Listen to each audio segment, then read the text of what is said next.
Nagparamdam na si Kim Chu sa posibilidad ng pagsisilbihan niya ng gusto si Paolo Avellino kapag naging official na ang kanilang relasyon o naging magkasintahan na sila.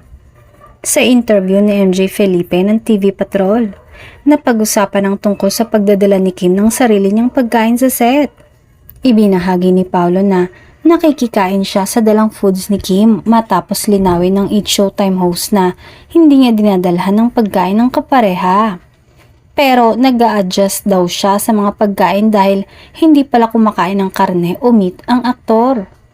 Say nga ni Kim, nag-a-adjust siya sa mga binibitbit na foods para makakain din si Paolo.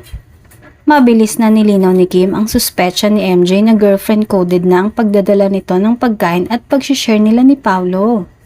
Hirit ni Kim, hindi naman masyado pag ako nagluto, yung 5 AM na call time. Sabi pa ni Kim, pag nakatikim ka ng luto ko, alam mo na. Samantala, naloka na naman ang mga Kim Pao Solid sa isang viral video na biglang napayakap si Kim kay Paolo nang mag-uuga sa kanyang kinauupuan matapos mapanood at mag-react sa pinapanood nito.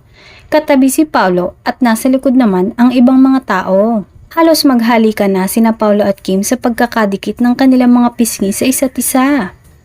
Hindi naman nakapalag si Paolo sa ginawa ni Kim pero nagtakip ito ng tenga sa tinis ng boses ng ka-love team sa pagkakasigaw nito.